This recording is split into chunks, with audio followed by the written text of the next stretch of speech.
Good morning students.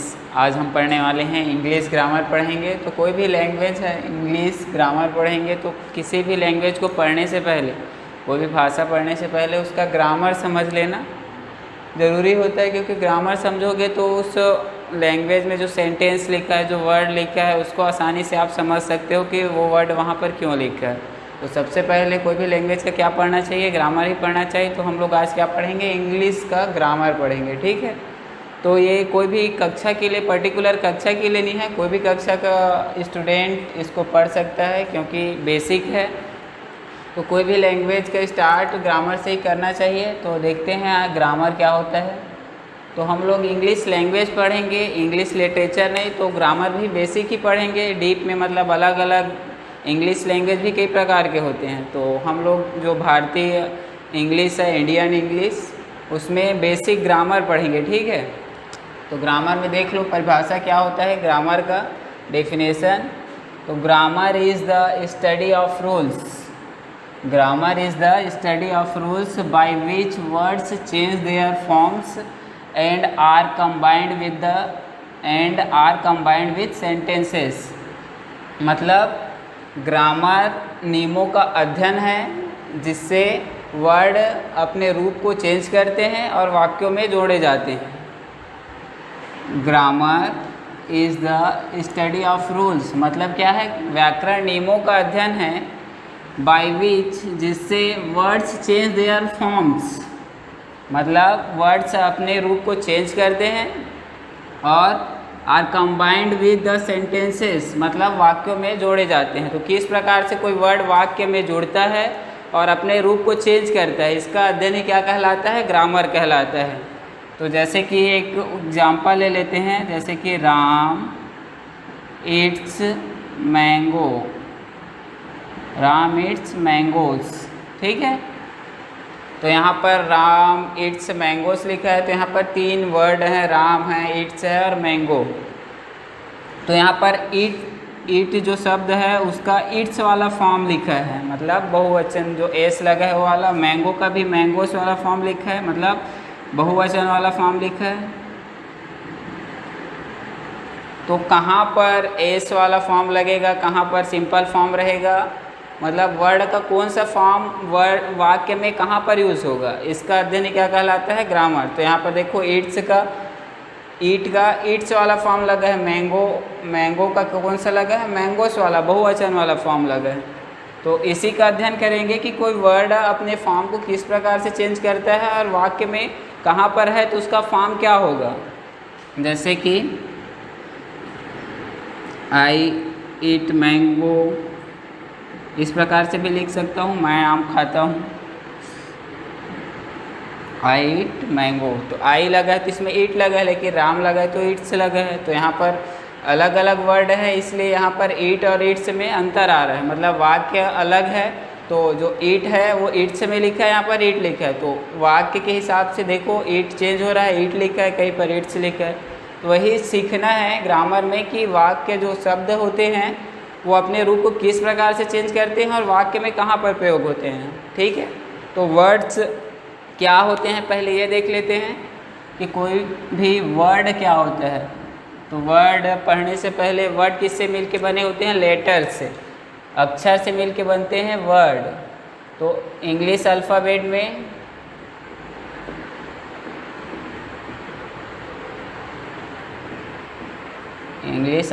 में जानते हो कितने लेटर होते हैं, 26 लेटर्स होते हैं, 26 अक्षर होते हैं इंग्लिश अल्फ़ाबेट, इंग्लिश की वर्णमाला में। उसमें से जो 5 होते हैं वावेल्स होते हैं, स्वर होते हैं, और 21 क्या होते हैं, कॉन्सोनेंट्स होते हैं।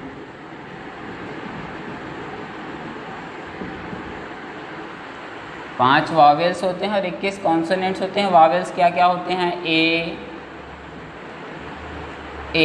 ई आई ओ और यू, ये 5 वावेल्स हैं। बाकी क्या होते हैं, कॉन्सोनेंट्स होते हैं। तो सबसे पहले देख लो कि वावेल्स और कॉन्सोनेंट में डिफरेंस क्या होता है, अंतर क्या होता है, वावेल किसे कहेंगे और कॉन्सोनेंट किसे कहेंगे। तो वावेल वह होता है जिसका उच्चारण क्या हो, स्वतंत्र हो। मतलब लिख सकते हो स्वर का जो उच्चारण होता है, उच्चारण क्या होता है, स्वतंत्र होता है, और जो व्यंजन का उच्चारण होता है स्वर की सहायता से किया जाता है।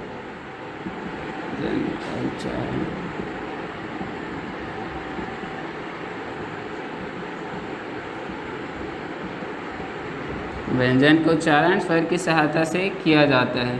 मतलब यही डिफरेंस है कि स्वर क्या होते हैं, स्वतंत्र उच्चारण होते हैं, मतलब इसको उच्चारण के लिए व्यंजन की आवश्यकता नहीं पड़ती, लेकिन व्यंजन को उच्चारण के लिए स्वर की आवश्यकता पड़ती है। व्यंजन को बिना स्वर के बोला नहीं जा सकता या फिर उच्चारित नहीं किया जा सकता। जैसे कि ए लिखोगे तो ए क्या है, पूरा स्वर ही है। ए का उच्चारण अगर ए के रूप में हो रहा है तो क्या है, ये पूरा स्वर। लेकिन अगर बी का उच्चारण पढ़ोगे तो बी क्या है, व्यंजन है। तो बी, तो ब में ई लगा है, ई की मात्रा लगा है, मतलब क्या है, ब व्यंजन है और इसमें ई की मात्रा लगा है।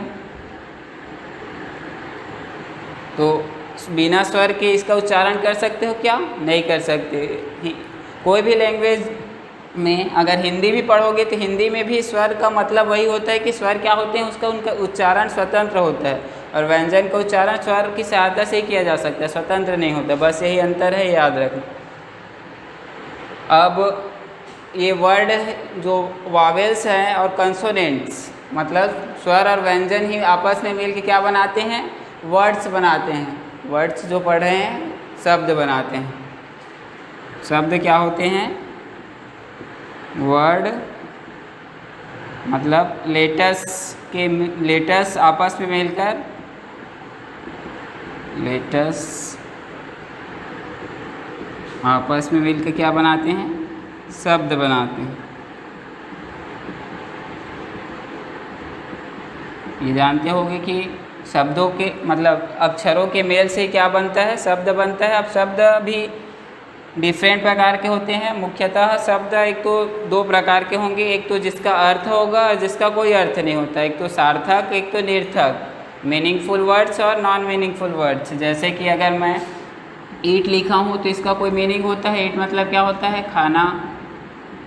राम लिखा हूँ तो एक व्यक्ति का नाम है। मैंगो लिखा हूँ तो आम होता है। तो ये वर्ड क्या है, एक मीनिंगफुल वर्ड है, इससे पता चलता है कि ये क्या कह रहा है। लेकिन कुछ वर्ड जैसे कि अगर कोई भी सेंटेंस ABC लिख दिए या फिर AOJ लिख दिए, कुछ भी लिख दोगे तो इसका मीनिंग होता है क्या, नहीं होता। तो ये क्या है, नॉन मीनिंगफुल वर्ड्स। तो वर्ड्स क्या होते हैं, अब वर्ड्स का सबसे पहले इनका उच्चारण सीखना ज़रूरी है। अगर पढ़ोगे तो उच्चारण भी करने आना चाहिए, वावेल्स का उच्चारण और कॉन्सोनेंट का, मतलब इंग्लिश पढ़ना। क्योंकि कई शब्द ऐसे होते हैं जिसको, जैसे कि ये फ्यूचर लिखा है, अब नॉर्मल वर्ड में अगर इसको पढ़ोगे तो क्या पढ़ते हैं, फ्यूचर लिखा है, ये प्रोसीजर लिखा होता है। तो इनका जो शब्द है अलग रहता है, लेकिन उच्चारण क्या होता है, अलग होता है। इसी प्रकार के वर्ड पढ़ने के लिए क्या करना पड़ेगा हम लोगों को, इनका जो उच्चारण है स्वर का और व्यंजन का, कहाँ पर किस प्रकार होता है, किस रूप में होता है, ये पहले पढ़ लेते हैं, ताकि आप लोगों को जो उच्चारण है आ जाए। सेंटेंसेस में अगर वर्ड है तो उसका उच्चारण सही करोगे तो उसका अर्थ सही निकलेगा। तो सबसे पहले इनका उच्चारण देख लेते हैं, स्वर का, और कुछ व्यंजन्स हैं जो अपने रूप जिनका उच्चारण अलग होता है। जैसे कि इसमें इसको क्या पढ़ते हैं, फ्यूचर, लेकिन अगर फ्यूटूरे इस प्रकार से भी पढ़ सकते हो। FU लिखा है TU, तो यहाँ पर फ्यूचर पढ़ा जाता है, मतलब T और U रहेगा तो उसको च पढ़ते हैं। उसी प्रकार से ये प्रोसीजर लिखा है, D और U को ज पढ़ते हैं। तो इस प्रकार से देखेंगे कि कुछ वर्ड हैं जो जिसका अलग अलग मतलब उच्चारण होता है, लिखा कुछ और रहता है, उच्चारण कुछ और होता है, तो उसको देखेंगे, ठीक है। और एक और चीज़ देख लो, कोई भी शब्द है, कई शब्द ऐसे होते हैं जिसका उच्चारण हम मतलब बोलेंगे तो एक ही बार में बोल सकते हैं। जैसे कि रन पढ़ेंगे क्या करेंगे, सीधा एक बार में रन। लेकिन कुछ वर्ड ऐसे होते हैं जिनका उच्चारण एक बार में नहीं किया जा सकता। जैसे कि प्रोसीजर, इसको ही पढ़ो तो प्रो पहले पढ़ोगे, फिर सीजर। विंडो पढ़ो तो विंडो, तो यहाँ पर रुकोगे विंडो, दो भाग में पढ़ोगे, मतलब बड़े जो वर्ड होते हैं उनको एक बार में नहीं पढ़ा जा सकता, उनको हिग्जा करके पढ़ते हो तो तोड़ तोड़ के पढ़ते हो, तो जो टूटने वाला जो छोटा सा भाग होता है उसको क्या बोलते हैं? सिलेबल बोलते हैं, याद रखना। सिलेबल, सिलेबल होता है, शब्दांश बोलते हैं हिंदी में। ये होता है शब्द का छोटा रूप। अगर किसी शब्द को एक बार में नहीं पढ़ते हैं तो उसको तोड़ तोड़ के पढ़ना पड़ता है। तो तोड़ के जो पढ़ते हैं, जैसे यहाँ पर विंडो पढ़ोगे तो विन एक अलग सिलेबल होगा, ये अलग सिलेबल होगा, ठीक है। इसको सिलेबल बोलते हैं। शब्द का जो छोटा रूप होता है उसको सिलेबल बोलते हैं। ये सिलेबल होगा। तो सिलेबल क्या होता है? शब्द का छोटा रूप, या फिर शब्दों को जब हिग्जा करके पढ़ते हैं तब उसका जो रूप होता है उसको क्या कहते हैं? सिलेबल। ये याद रखना। तो जब एक सिलेबल, जैसे रन है तो रन में केवल एक ही सिलेबल है, रन है, बीट है, तो इसको डायरेक्ट पढ़ते हैं बीट। लेकिन अगर पावरफुल पढ़ना है, पावरफुल, तो पावरफुल इस प्रकार से पढ़ोगे तो इसमें 2-3 सिलेबल है। ट्रांसलेशन पढ़ोगे, जैसे कि ट्रांसलेशन, तो इसको एक बार में तो पढ़ नहीं सकते, तो क्या करोगे? पहले पढ़ोगे ट्रांसलेशन, 3 सिलेबल हो गया इसमें। तो इसी प्रकार जब शब्द को हम लोग छोटे छोटे हिस्सों में तोड़कर पढ़ते हैं तो उसका एक जो भाग होता है वह क्या कहलाता है? सिलेबल या फिर शब्दांश कहलाता है, ठीक है। तो अब इनके उच्चारण देख लेते हैं। प्रोनाउंसिएशन जो होता है, उच्चारण को क्या बोलते हैं इंग्लिश में? प्रोनाउंसिएशन। तो स्वर का उच्चारण यहाँ पर तो ए, ई, आई, ओ, यू पढ़ोगे, लेकिन जब शब्द में ये रहेंगे तो इनका उच्चारण क्या होगा? अलग होगा। इसलिए स्वर का उच्चारण देखेंगे और व्यंजन का उच्चारण, कुछ पूरे व्यंजन के नहीं देखेंगे, जो अपने रूप को चेंज करते हैं, मतलब जिनका उच्चारण अलग होता है उनको ही देखेंगे, ठीक है। तो चलिए देखते हैं फिर। चलिए देख लेते हैं स्वर के उच्चारण। उच्चारण पहले देख लेते हैं पढ़ने के लिए। प्रोनाउंसिएशन ऑफ वॉवेल्स, मतलब स्वरों का उच्चारण किस प्रकार से किया जाता है। क्योंकि किसी भी शब्द का उच्चारण अगर सही करोगे तो उसका मीनिंग क्या रहेगा? सही रहेगा। तो उच्चारण पहले सीखना ज़रूरी है। तो प्रोनाउंसिएशन ऑफ वॉवेल्स देख लेते हैं। तो ए के उच्चारण के नियम है। ए का सामान्यतः ए या फिर ए की मात्रा के रूप में आ में मात्रा लगे रहेगा, या फिर आ के रूप में उच्चारण होता है। जैसे कि एग्जाम्पल है मैट, तो ए लगा है, MAT, मैट, तो यहाँ पर ए के रूप में इसका उच्चारण हो रहा है, ए का, मैट। ऑल में उच्चारण आ के रूप में हो रहा है, ऑल। फिर है गिटार, तो गिटार में TAR लगा है, तो यहाँ पर आ के रूप में हो रहा है उच्चारण, गिटार। हेयर ए के रूप में हो रहा है, हेयर, HARE। और जब भी ए के बाद अगर वाई आ जाए, ए के बाद वाई आ जाए तो उसका उच्चारण क्या हो जाता है? लंबा हो जाता है, दीर्घ हो जाता है, और ए के रूप में होता है। देखो वे, लंबा खींचते हैं इसको बोलते समय, वे। उसी प्रकार से है डे। तो इस प्रकार के शब्द हैं जिनमें ए के बाद अगर वाई आता है तो उसका उच्चारण दीर्घ हो जाता है, यानी लंबा खींचना पड़ता है। फिर है ई के उच्चारण के नियम। तो ई के उच्चारण सामान्यतः क्या होते हैं? ए, ई और ई। ए, ई और जो बड़ी ई है इसके उच्चारण के रूप में होता है। तो देख लो एग्जाम्पल, जैसे पेट, PET, तो यहाँ पर ए के रूप में हो रहा है उच्चारण, PET में पेट। MEET मतलब मीट, मीट में क्या हो रहा है? बड़ी के रूप में इसका उच्चारण हो रहा है, मीट। तो जब भी डबल ई के रूप में रहेगा, जो ई है 2 बार रहेगा, तब उसका उच्चारण बड़ी के रूप में होता है, ये भी जानते हो आप लोग। उसके बाद है ये वाला, ध्यान देना, फेम। जब भी जो ई है किसी भी व्यंजन के अंत, कोई भी वर्ड के अंत में आता है और उससे पहले अगर कोई व्यंजन है, ई अगर कोई भी शब्द के अंत में हो और उसके पहले व्यंजन हो तो उसका उच्चारण नहीं होता। जैसे यहाँ पर लिखा है फेम, तो फेम में ई का उच्चारण नहीं हो रहा है, तो यहाँ पर क्या रहता है, साइलेंट वर्ब रहता है। इंग्लिश में मूक अक्षर होते हैं, साइलेंट लेटर्स, ये याद रखना। साइलेंट लेटर वे लेटर होते हैं मूक अक्षर, मतलब साइलेंट लेटर। तो साइलेंट लेटर वे अक्षर होते हैं जिसका उच्चारण हम बोलने प्रोनाउंसिएशन करते समय उसका उच्चारण नहीं करते। तो यहाँ पर फेम पढ़ते हैं तो ये ए को ए के रूप में पढ़ते हैं, लेकिन ई का उच्चारण नहीं होता, सिर्फ इतना कोई पढ़ते हैं फेम। तो ई का उच्चारण कब नहीं होता, जब वह अंतिम में हो और उसके पहले कोई व्यंजन हो तब। जैसे इसमें भी रिसीव, तो आर ई है, तो यहाँ पर री छोटी के रूप में इसका उपयोग हुआ है। फिर रिसीव वी ई लास्ट में भी है, उससे पहले व्यंजन है, तो ये लास्ट वाला ई का उच्चारण नहीं हो रहा है, ठीक है। ये है रिसीव, पढ़ते हैं इसको। और ई के बाद अगर आई लगा हो या फिर ई के पहले आई लगा हो तो आई का जो उच्चारण होता है वो बड़ी ई के रूप में हो जाता है। आई में देखेंगे। फिर आई के उच्चारण के नियम, तो आई का उच्चारण ई होता है या फिर आई, या फिर आई बड़ी ई के साथ, या फिर आ, या फिर आय। इस प्रकार से ई का उच्चारण होता है सामान्यतः ई, उसके बाद आई, आ, या फिर आय। जैसे कि बिग, एग्जाम्पल है बिग।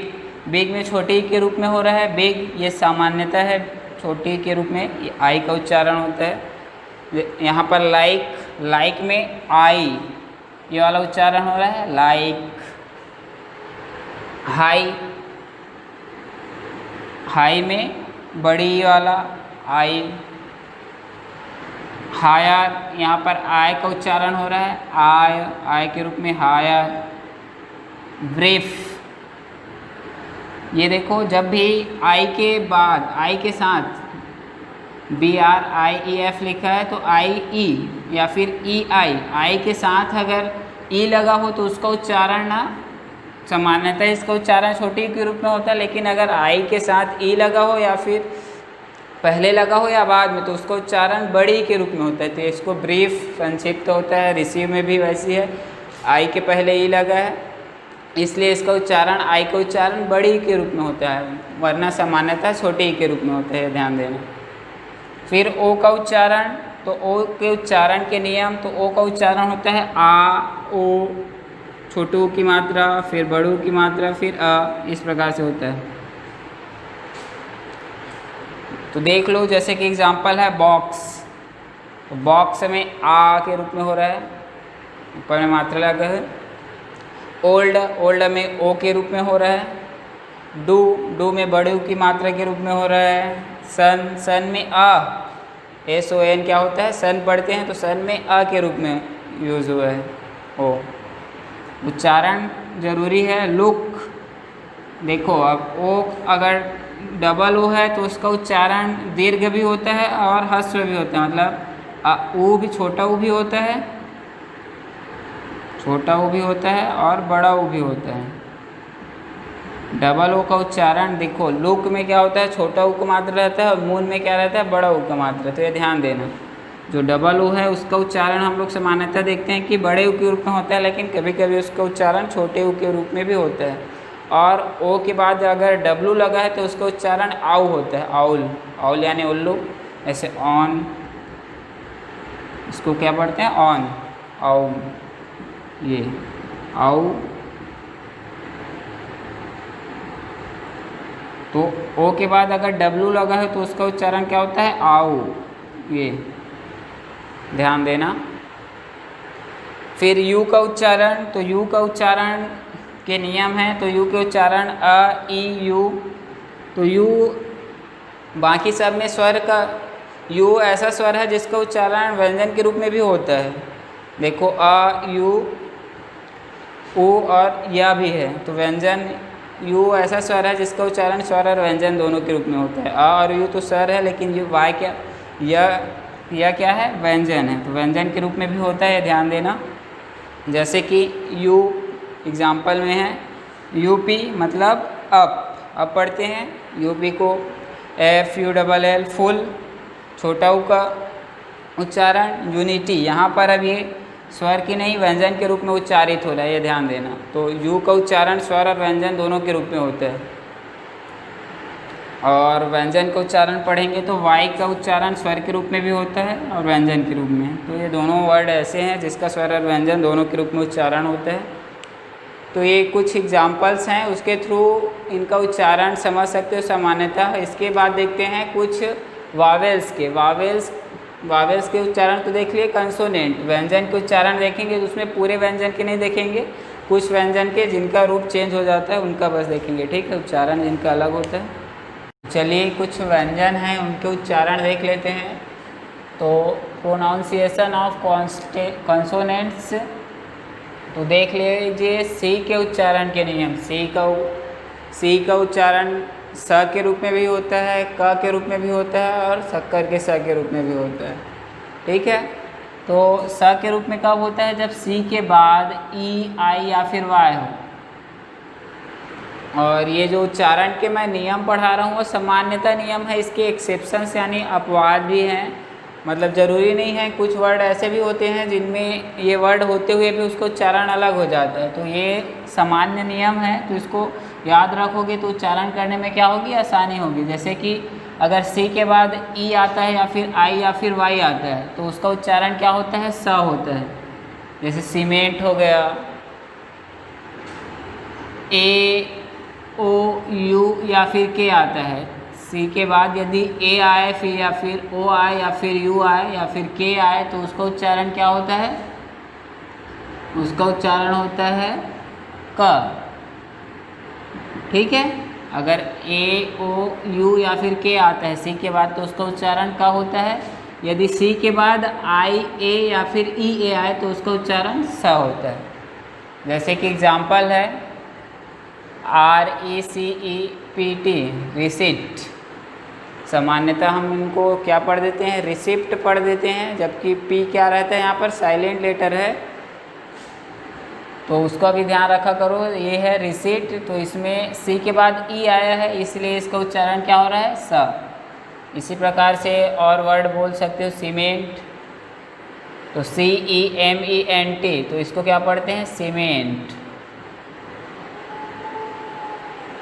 ठीक है। तो सी के बाद ई आया तो उसको स पढ़े। उसी प्रकार से और एग्जाम्पल है एक्सरसाइज।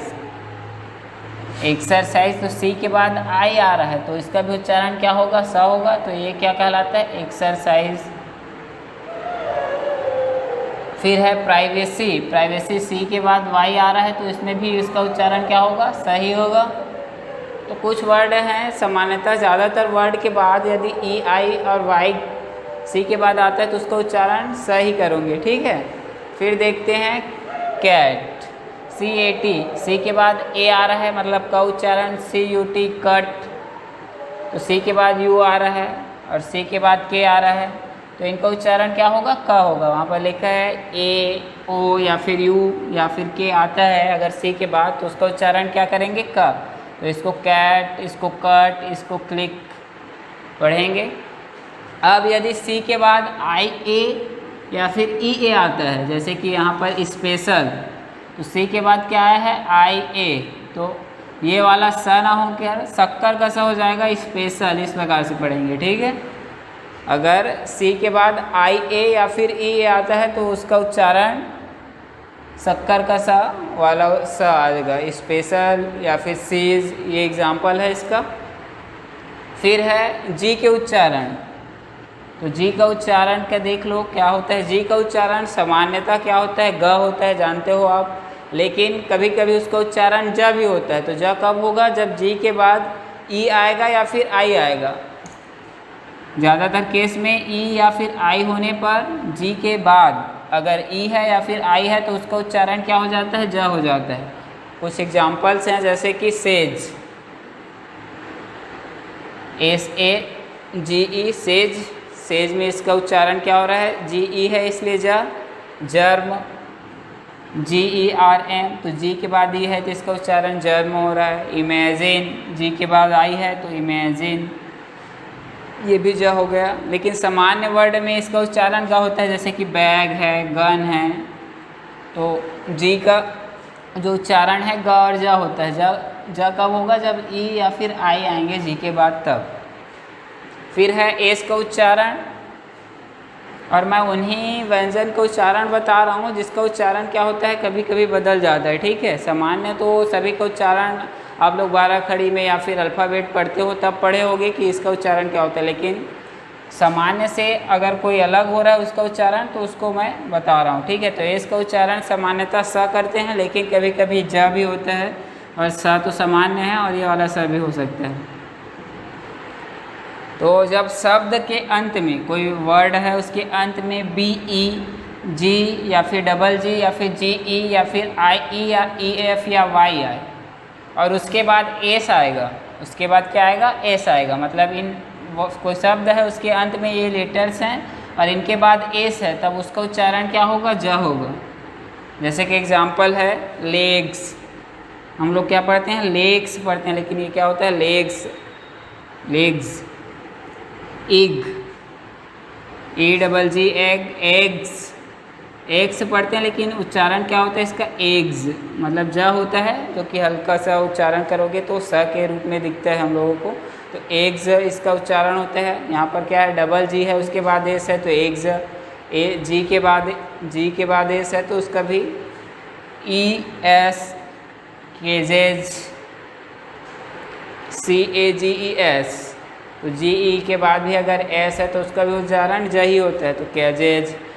ज़्यादातर अगर शब्द है इनके बाद अगर एस लगा है, आई ई या फिर ई एफ के पहले बाद लगा है तो उसका उच्चारण ज ही होता है।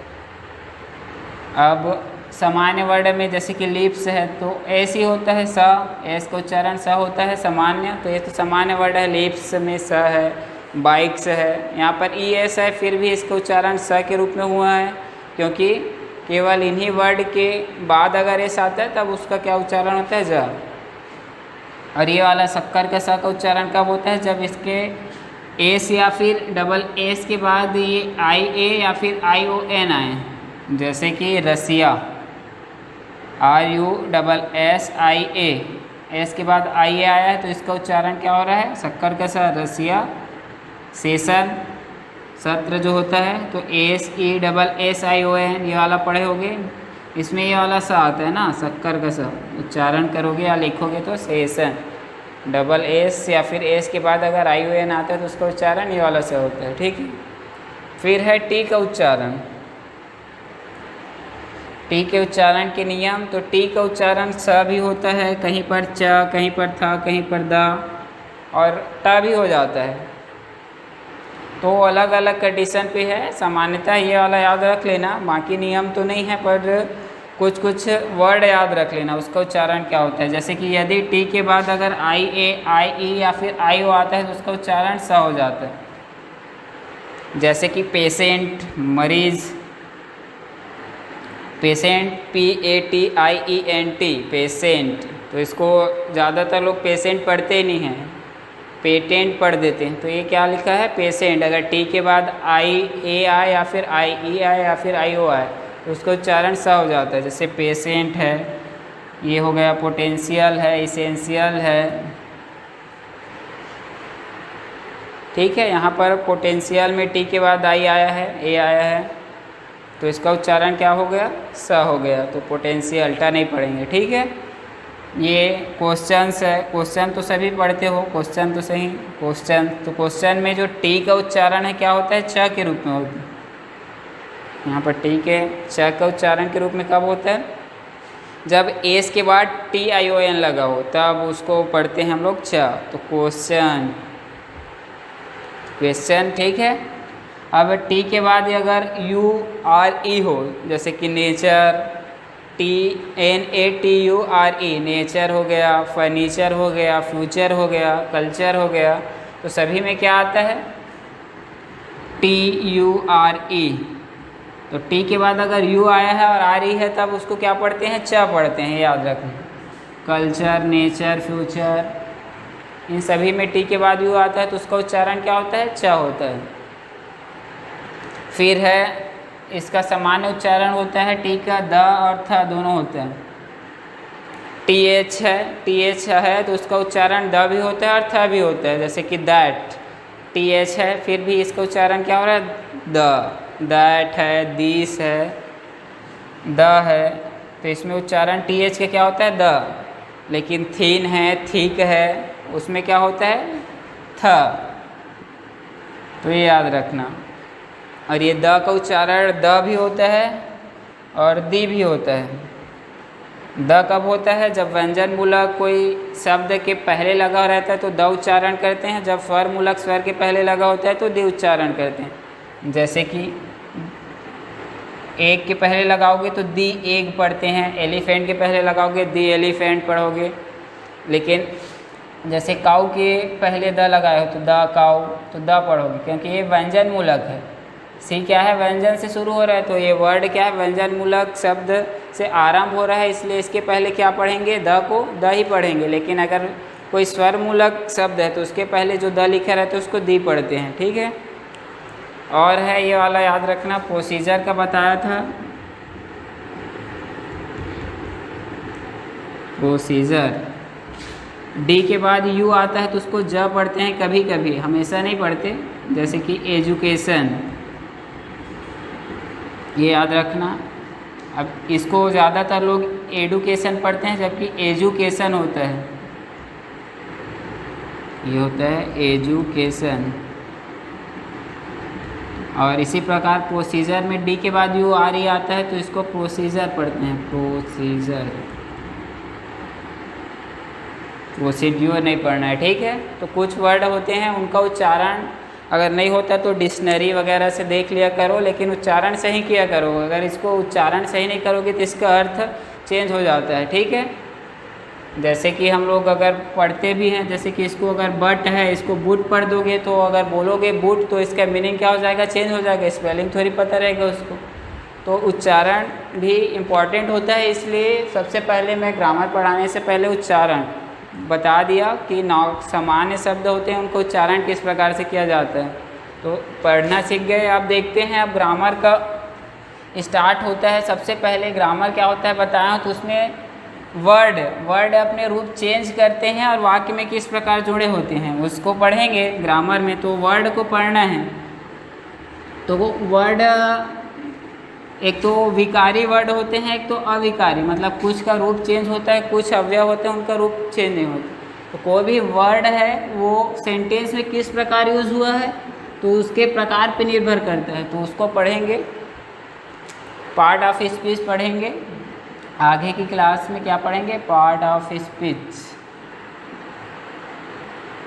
शब्द भेद।